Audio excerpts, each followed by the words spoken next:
Welcome back. What a video, right? 6 minutes, and they covered a whole lot of material. The only thing I would say very quickly again is that these videos like to portray everything sort of in terms of man's choice. They kind of tell them always as sort of God is just setting up a choice for man, and the man of his own free will goes ahead and makes a choice one way or the other. We would say that the scriptures primarily talk about God's activity in giving good and man's rejection of it, sadly.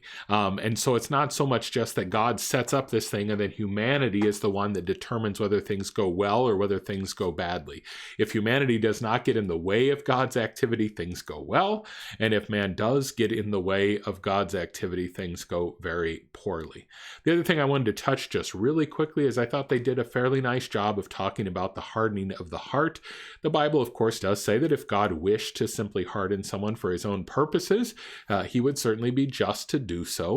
But what we see in the scriptures time and time again is exactly what they said, that someone starts to reject God and their heart grows colder and colder or harder and harder throughout their life. And finally, God hardens their heart, which they have already hardened, and then he uses that for the good of his people. He uses the fact that even that unbelief in that person now can be used for his glory and for the sake of his people.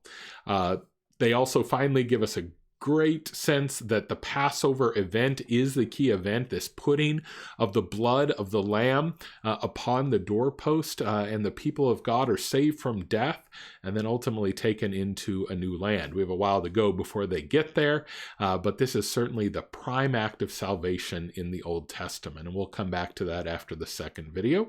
But I think they do a very nice job of highlighting that that's really the key story, is that last plague, the Passover, from death and then going through the Red Sea towards life. Let's go ahead now, though, and look at the second video.